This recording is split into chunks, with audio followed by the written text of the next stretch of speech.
নমস্কার বন্ধুরা, welcome to SD unique sports.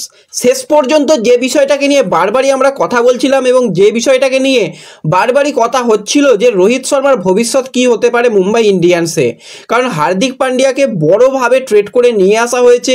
বেশ কিছু প্লেয়ারের তারপরে দল ছাড়ার একটা কথা উঠছিল, শেষ পর্যন্ত কিন্তু আজকে অফিসিয়ালি ঘোষণা হয়ে গেল ক্যাপ্টেনের নাম, সেই নিয়ে আলোচনা রয়েছে।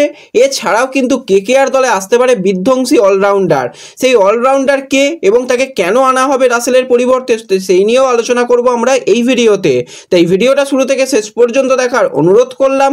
আর ভিডিও ভালো লাগলে ভিডিওতে লাইক দিয়ে চ্যানেলটাকে সাবস্ক্রাইব করে নিও, আর পাশের বেল আইকনটাকে মনে করে অন করে রেখো, তাহলে তোমাদের প্রিয় দলের খেলার যে কোনো আপডেট তোমরা এখানে পেয়ে যাবে। তো চলো আর দেরি না করে ভিডিও শুরু করা যাক। প্রথমেই যদি একটু মুম্বাইকে নিয়ে কথা বলি, মানে কি বলবো বুঝতেই পারছি না। এই যে নিউজটা বেরিয়ে এসেছে মুম্বাইয়ের তরফ থেকে, শেষ পর্যন্ত ম্যানেজমেন্ট সিদ্ধান্ত নিল রোহিত শর্মা নয়, তাদের ক্যাপ্টেন হিসাবে হার্দিক পান্ডিয়াকেই কিন্তু আমরা সামনের বছর থেকে দেখতে পেতে চলেছি এবং ব্যাপারটা অফিসিয়াল কনফার্মেশনও এসে গেছে মুম্বাইয়ের তরফ থেকে।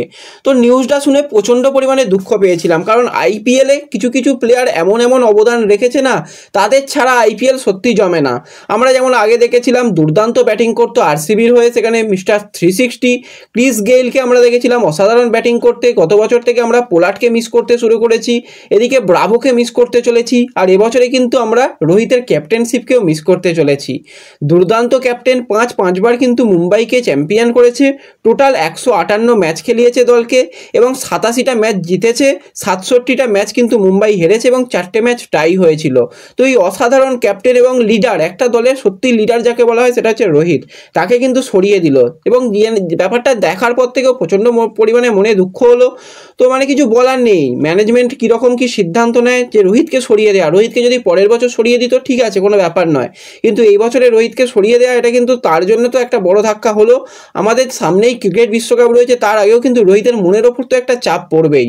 তো এত দিন ধরে দলের ক্যাপ্টেন হিসাবে দায়িত্ব নিয়েছিল, যাই হোক হার্দিককে একদম অনেক কিছু ভাবে তো বরণ করে নিল মুম্বাই ইন্ডিয়ান্স। তো দেখা যাক হার্দিকের ক্যাপ্টেনশিপে মুম্বাই কতটা ভালো খেলতে পারে। তোমরা অবশ্যই কমেন্টে জানিও এই যে সিদ্ধান্তটা নিয়েছে মুম্বাই, সেটা ঠিক সিদ্ধান্ত নাকি ভুল সিদ্ধান্ত। এরপর যদি আমরা কথা বলি একটু রাসেলকে নিয়ে, তোমরা সকলেই জানো ওয়েস্ট ইন্ডিজের সঙ্গে কিন্তু ইংল্যান্ডের টি20 সিরিজ চলছে এবং শিবিরে ডাক পেয়েছে রাসেল, এবং রাসেল প্রথম টি20 ম্যাচে অসাধারণ পারফরমেন্স করেছিল, কিন্তু তার পরের টি20 ম্যাচটা হয়ে গেল এবং সেই টি20 ম্যাচেই কিন্তু মুখ থুবড়ে পড়লো রাসেলের যদি আমরা ব্যাটিং নিয়ে কথা বলি, তাহলে ব্যাটে কিন্তু একদমই রান পায়নি। 10 বল খেলেছে এবং 10 বল খেলে মাত্র 14 রান করেছে, একদমই ব্যাটটা কিন্তু সেইভাবে চালাতে পারেনি এবং বল হাতে সব থেকে খারাপ বোলারটা গেছে কিন্তু রাসেল। 4 ওভার বল করেছে, 4 ওভারে 66 রান দিয়েছে, কোনো উইকেট পায়নি। তো রাসেলকে পুরো টার্গেট করে ইংল্যান্ড খেলেছিল, বোঝাই যাচ্ছে প্রচণ্ড পরিমাণে মার খেয়েছে। তো রাসেলকে নিয়ে এই সমস্যাটাই মূলত হবে আইপিএলেও।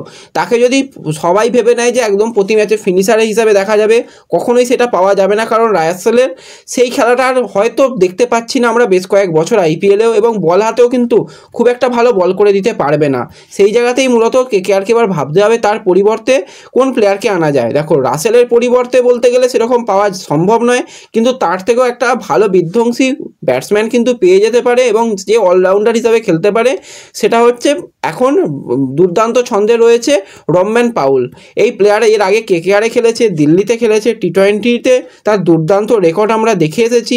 টি20 ক্যারিয়ারে বেশ ভালো 142 স্ট্রাইক রেটে ব্যাট করতে পারে, এছাড়া বলের হাতটাও খুব ভালো, সেখানে 65 ইনিংসে কিন্তু প্রচুর উইকেট নেওয়ার অভিজ্ঞতা রয়েছে। তো খুবই একজন ভালো কিন্তু প্লেয়ার পেয়ে যাবে রাসেলের পরিবর্তে এই রহমান পাউলকে, এবং অবশ্যই অকশনে এই প্লেয়ারকে টার্গেট করতে চলেছে। বেস্ট প্রাইস রাখা হয়েছে তার কিন্তু মাত্র 1 কোটি টাকা। তো 1 কোটি টাকা তার মূল্য হয়তো 2 থেকে 2.5 কোটি টাকার মধ্যে তাকে পাওয়া সম্ভব, এবং প্রপার কিন্তু রাসেলের ব্যাকআপ হিসাবে কেকেআর দল এই প্লেয়ারকে পেয়ে যাবে। তো তোমরা অবশ্যই তোমাদের মতামত কমেন্টে জানিও এই রহমান পাউলকে নেওয়া উচিত কি উচিত নয়। তো এই ভিডিওতে এইটুকুই ছোট্ট আপডেট তোমাদের সঙ্গে শেয়ার করার ছিল। ভিডিও ভালো লাগলে ভিডিওতে লাইক করে দিও, চ্যানেলে প্রথমবার এলে চ্যানেলটাকে সাবস্ক্রাইব করে দিও এবং ভিডিও সকলের সঙ্গে শেয়ার করে দিও।